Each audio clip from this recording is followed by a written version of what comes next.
ଆକାଶକୁ ଚାହିଁନ,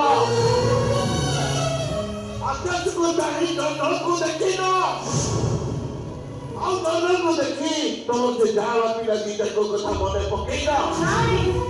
ମୋର ଏ ପିଲା ନାହାନ୍ତି, ମୁଁ କାହାରି ମା ନୁହଁ। ଆଉ ସେଦିନ ହସ୍ପିଟାଲରୁ ଫେରୁ ଫେରୁ ଅସହାୟ ଅବସ୍ଥାରେ ଯାହା ପିଲା ଦିଟାକୁ ମୋ ପାଖରେ ଛାଡ଼ି ଦେଇ ଏଇଠୁ ଆସୁଛି ବୋଲି କହି କୁଆଡ଼େ ହଜିଗଲ। ଶୁଣ, ତମେ ଯାହା କଥା କହୁଛ ସେଗୁଡା ତ ଦେଖିବାକୁ ମୋ ପରି ହେଇଥାଇ ପାରେ, କିନ୍ତୁ ସିଏ ମୁଁ ନୁହଁ। ପିଲାମାନଙ୍କର DNA ଟେଷ୍ଟ ହେଲା ପରେ ସବୁ ସତ କଥାରେ ଜଣା ପଡ଼ିଯିବ। ଆଉ ସେତେବେଳେ ତମେ ନିଜକୁ ଲୁଚେଇ ପାରିବନି। ମମତା ସାମନ୍ତରା କେତେ ଟଙ୍କା ନବ? ଘର, ଗାଡ଼ି, କ'ଣ ଦରକାର ତମର? ମୁଁ ମନ୍ତ୍ରୀ ହେଇଗଲା ପରେ ସେ ପିଲାଟିକୁ ମୁଁ ସରକାରୀ ଚାକିରି ଯୋଗାଇ ଦେବି, କିନ୍ତୁ କଥାଟା ଯେମିତି ଲୁଚିକି ଅଛି କଥାଟାକୁ ସେମିତି ଲୁଚେଇ ରଖ। ଗୋଟେ ବାପର ହୃଦୟ ନେଇ ମୁଁ ସେମାନଙ୍କୁ ଛୋଟରୁ ବଡ଼ କରିବି।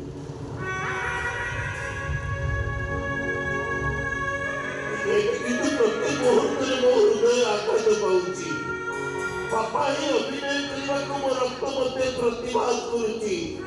ପ୍ରତି ମୁହୂର୍ତ୍ତରେ ଦଂଶନ କରୁଛି ମୋ ବାପା ପଡ଼ିଆକୁ।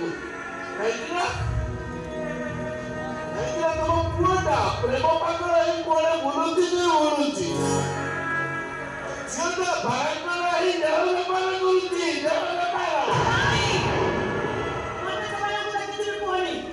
ମୁଁ ମମତା ସାମନ୍ତରାୟ, ସବୁ ପରେ ବି ମୋର ମନ୍ତ୍ରୀ ପଦ ଦରକାର।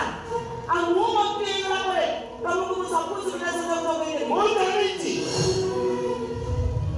ମୁଁ ଜାଣିଛି ମନ୍ତ୍ରୀ ପଦ ପାଇସାରିବା ପରେ ସବୁ କିଛି କରିପାରିବ ତମେ, ହେଲେ ଦେଶରୁ ଅବୈଧ ସନ୍ତାନ ଜନ୍ମ ହାରକୁ କମେଇ ଦେଇପାରିବନି। ପ୍ରତିଦିନ ପ୍ରତି ମୁହୂର୍ତ୍ତରେ ରାସ୍ତା କଡ଼ରୁ ଗୋଟେଇବାକୁ ଚାହିଁଲେ ଶହ ଶହ ଅବୈଧ ସନ୍ତାନ ଗୋଟେଇ ପାରିବ ତମେ। ତମ ସିଧାଳ ପିଲା ଦିଟାଙ୍କ ପରେ ସେମିତି ଏକ ଅବୈଧ ସନ୍ତାନକୁ ଗୋଟେଇ ଆଣିଥିଲେ ରାସ୍ତା କଡ଼ରୁ। ଯୋଉ ଖଣ୍ଡରନ୍ତ୍ରକୁ ଛୋଟରୁ ବଡ଼ କରିବା ପରେ ତାକୁ ଦୁଷ୍କର୍ମ କରି ମାରି ଦିଆଗଲା। ଚାରଟା ଥିଲା ଅଲିଭା। ଦର୍ପଙ୍କର ବାପା ନହି ନ୍ୟାୟ ପାଇଁ ଲଢୁଥିବା ବୁଟାରେ ଏଇ ବାଣିଜ୍ୟ ବାପାଟା ତମ ପଲିଟିକାଲ ଚାପରେ ଚାପି ଆଜି ସ୍ଥାନ ଯାଇଛି ମ୍ୟାଡାମ।